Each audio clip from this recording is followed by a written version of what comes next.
오늘 우리에게 주신 하나님의 말씀은 구약성경 출애굽기 30장 1절로 16절까지 말씀입니다. 구약성경 출애굽기 30장 1절로 16절까지 말씀, 구약성경 128쪽입니다.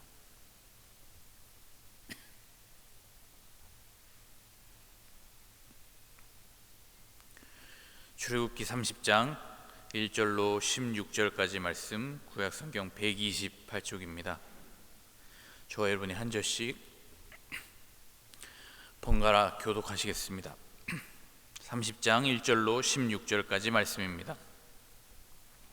너는 분향할 제단을 만들지니 곧 조각목으로 만들되 길이가 한 규빗, 너비가 한 규빗으로 네모가 반듯하게 하고 높이는 2규빗으로 하며 그 뿔을 그것과 이어지게 하고 제단 상면과 전후 좌우면과 뿔을 순금으로 싸고 주위에 금태를 둘을 찌며 금태 아래 양쪽에 금고리 둘을 만들되 곧 그 양쪽에 만들지니 이는 제단을 매는 채를 꿰 곳이며 그 채를 조각목으로 만들고 금으로 싸고 제단을 증거궤 위 속죄소 맞은편 곧 증거궤 앞에 있는 휘장 밖에 두라.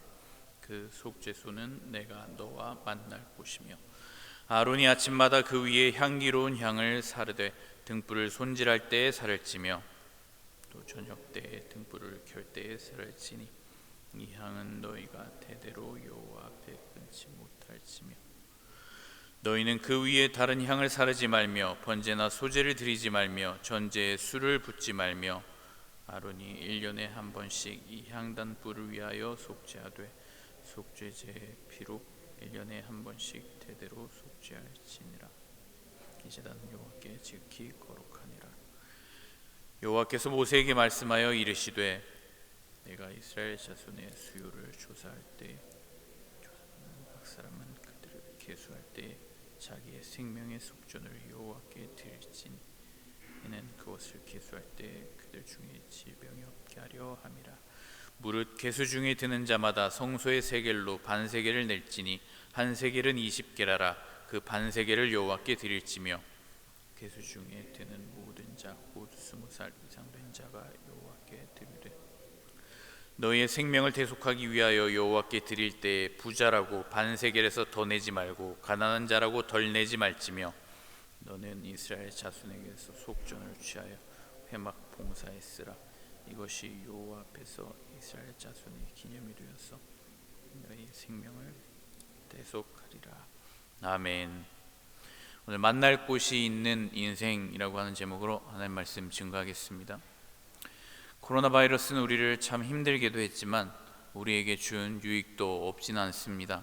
그 중에 하나는 우리가 당연한 줄 알고 누리던 우리의 일상이 얼마나 소중한 것이었는가 하는 것을 깨닫게 해주고 다시 한번 그것에 대해 감사할 수 있게 만들어준 일이었습니다. 특별히 아무도 만나지 못한 채 홀로 단절된 채 살아가야 하는 삶이 얼마나 외롭고 또 힘든 그러한 삶인가 하는 것을 절실히 몸으로 느끼게 해주었습니다. 이것은 비단 사람과의 관계에서만이 아니라 하나님과의 관계에서도 마찬가지죠. 하나님과의 만남 없이 가보지 않은 그 인생길을 홀로 걸어간다는 것만큼 두렵고 외롭고 또 불안하고 불행한 일이 없습니다. 우리는 계속해서 출애굽기의 말씀을 묵상하고 있는데요, 오늘 본문의 말씀은 바로 이것을 우리에게 가르쳐 주고 있습니다. 하나님께서는 이스라엘 백성들에게 분향단을 만들라라고 말씀하십니다. 아니 이미 앞에 여러 가지 많은 것들을 만들었는데 뭘 또 이렇게 자꾸 만들으라 라고 요구하실까라고 생각할 수 있죠. 그것도 그냥 쉽게 할 수 있는 것도 아니고 정교하고 귀한 재료들을 가지고 정성을 들여야 할 수 있는, 어찌 보면 너무 부담스러울 수도 있는 그러한 일을 왜 자꾸만 명령하시나 라고 생각할 수 있습니다. 그러나 그 이유를 6절은 오늘 이렇게 설명하고 있습니다. 6절 말씀 함께 읽어보겠습니다. 6절입니다. 그 제단을 증거궤 위 속죄소 맞은편 곧 증거궤 앞에 있는 휘장 밖에 두라. 그 속죄소는 내가 너와 만날 곳이며. 아멘. 분향단을 설치하고 속죄소 바로 앞에 두게 하시는 이유는 바로 우리를 만나기 위하여, 아니 바로 나를 만나시기 위하여 하나님께서 그렇게 하라라고 말씀하고 계시다라는 것입니다. 그래서 오늘 본문은 분명하게 단수형을 써서 표현하고 있죠. 내가 너와 만날 곳이며, 하나님과 나와 둘 사이의 그러한 만남을 분명하게 이야기해 주고 있다는 것입니다. 하나님은 영이시기에 우리를 모두 만나 주시죠. 그러나 동시에 하나님은 바로 나를 만나 주시는 하나님이십니다. 이것이 바로 신앙의 신비이죠. 하나님은 세상을 이처럼 사랑하사 독생자를 주셨지만 동시에 바로 나를 사랑하사 바로 그 독생자를 주신 하나님이 바로 우리 하나님이시라는 것입니다. 하나님은 이렇게 공적이면서 동시에 아주 사적이죠. 신앙은 이렇게 공적인 성격과 함께 동시에 사적인 성격을 동시에 갖는다라는 것입니다. 하나님이 전지전능하신 하나님이시고 또 무소부지하신 하나님이시며 인자와 자비가 풍성하신 하나님이신 거, 그것도 매우 중요하지만, 그러나 그 하나님이 나와 아무 상관이 없는 하나님이라면 아무 소용이 없겠죠. 그 하나님이 바로 나의 하나님이 되어야 하고 내가 알고 만나고 경험한 그 하나님이 될 때 그것이 바로 의미가 있는 일이라는 것입니다. 이 하나님을 만나기 위해서 중요한 것이 무엇입니까? 오늘 본문의 7절과 8절은 아침과 저녁으로 향이 꺼지지 않도록 하라는 것입니다. 이 분향단은 바로 우리의 기도를 상징하는 것이죠. 쉬지 말고 기도하라 라고 말씀하신 말씀처럼 무시로 하나님께 기도하여야 한다는 것입니다. 그럴 때 하나님은 그 기도 가운데 우리를 만나 주신다는 것이죠. 기도하지 않아도 하나님은 우리의 필요를 아시고 당연히 모든 것을 아시기에 우리가 무엇이 필요한지를 아십니다. 그럼에도 불구하고 하나님 우리에게 기도를 요청하시는 이유가 무엇일까요? 쉬지 말고 기도하라 말씀하시며 아침과 저녁으로 그 올려야 할 향을 꺼트리지 말고 계속 대대로 지켜야 할 일이라고 말씀하신 이유가 무엇일까요? 그것은 바로 기도할 때 우리는 하나님을 만날 수 있기 때문입니다.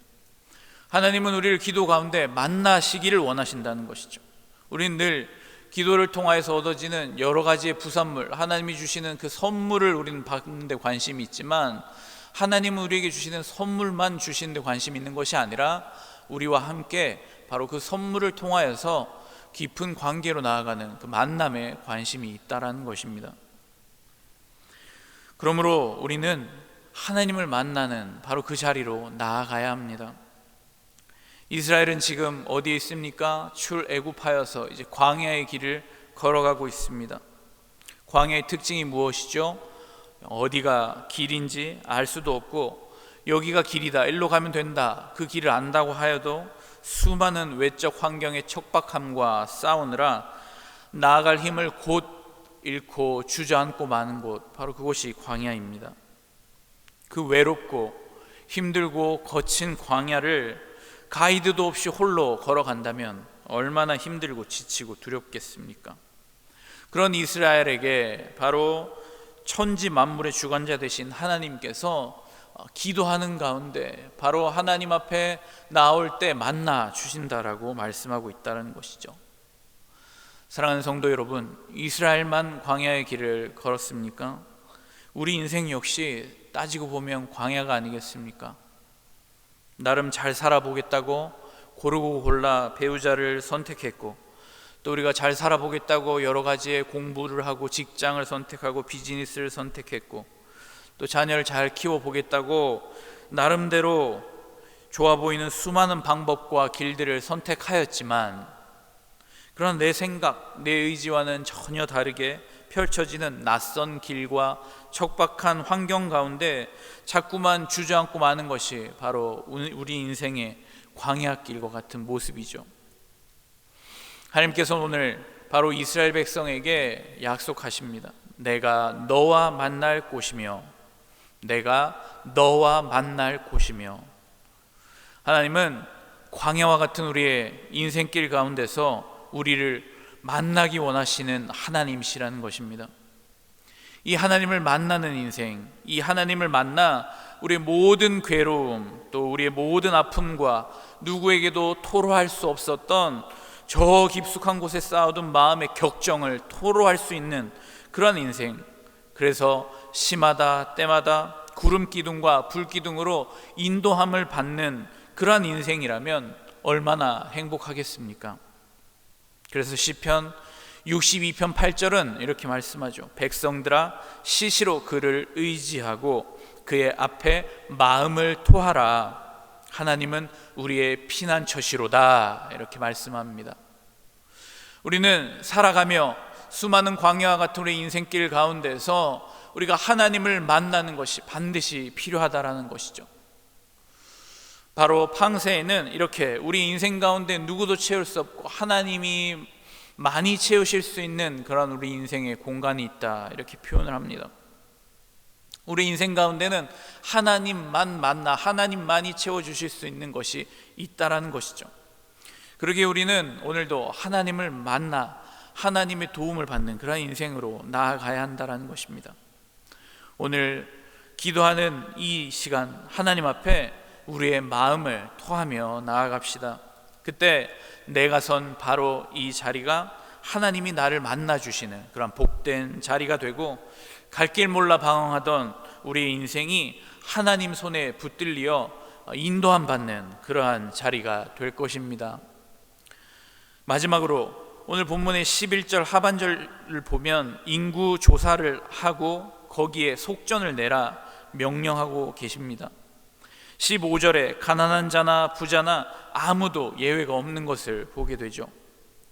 이것은 당시 인구가 많은 것은 곧 군사력과 경제력을 상징하는 것이었기에 인구 조사를 할 때는 우리 눈에 보이는 자신의 힘을 의지하기가 쉽기 때문에 이 말씀을 우리에게 주고 계신다라는 것입니다. 그러기에 자신의 눈에 보이는 자신의 힘, 수없이 많아 보이는 그 인구의 힘, 그것으로 말미암아 얻어질 경제력과 군사력, 이런 것들을 계산하며 그것들을 의지하지 말고 바로 속전을 드리며 생명의 근원 되신 하나님을 기억하라 라고 말씀하고 있는 것이죠. 속전이라는 것은 우리가 잘 알듯 바로 값을 주고 노예를 사올 때 지불하는 돈이 바로 속전입니다. 마찬가지로 우리의 생명, 우리가 누리고 있는 모든 것은 바로 하나님께 속한 것임을 분명하게 보여주고 있는 것이 바로 이 속전이라는 것이죠. 그러므로 일이 잘 풀리고 있습니까? 돈이 술술 들어오고 자녀도 다 잘 되는 것 같고 순탄 대로가 앞에 펼쳐지는 것 같을 때 우리가 해야 할 일은 바로 하나님 앞에 기도하며 하나님을 만나는 곳으로 나아가야 할 일이라는 것입니다. 반대로 우리가 하는 일마다 실패를 겪고 있고 너무 힘들고 도무지 어찌해야 할지 우리 앞에 길이 막막하기만 할 때 역시 우리가 해야 할 일 역시도 하나님 앞에 기도하며 하나님을 만나는 일이라는 것입니다. 바로 우리의 생명의 근원 되시는 하나님 앞에 기도하며 우리의 모든 것이 주님께 달려있고 속해 있음을 우리가 다시 한번 고백하며 하나님을 우리 인생의 하나님 되도록 다시 한번 하나님을 인정해드리고 우리의 삶의 왕으로, 주인으로, 주님으로 모셔야 한다라는 것이죠. 오늘 기도를 통해 내가 너와 만날 곳이며 라고 말씀하신 하나님과 만나는 오늘 이 시간, 또 이 하루, 그러한 복된 인생 살아가시는 저와 여러분들 다 되시기를 주님의 이름으로 간절히 축원합니다. 함께 기도하겠습니다. 사랑과 은혜가 풍성하신 하나님, 우리는 자주 하나님을 오해하고 우리를 가만히 내버려 두지 않는 귀찮게 하는 존재로 여길 때가 많음을 고백합니다. 그러나 하나님께서 우리에게 말씀하시는 모든 말씀은 우리의 모든 환경과 상황들을 통해 간절히 나를 만나기 원하시는 하나님이심을 다시 한번 깨닫게 하시니 감사합니다. 오늘도 광야와 같은 우리의 삶 가운데 무시로 하나님을 의지하게 하시고 하나님과의 만남이 있는 복된 인생이 되게 하여 주옵소서. 그래야 우리 인생 홀로 걸어가는 외롭고 힘들고 고단한 인생 되지 않게 하시고 오늘도 우리의 삶을 붙잡으시고 이끄시며 인도하시는 그 하나님의 인도하심을 날마다 맛보고 누리는 인생 되도록 인도하여 주시옵소서. 오늘도 우리의 삶의 많은 문제와 또 우리의 많은 괴로움들을 가지고 주님 앞에 기도의 자리로 나와 엎드립니다.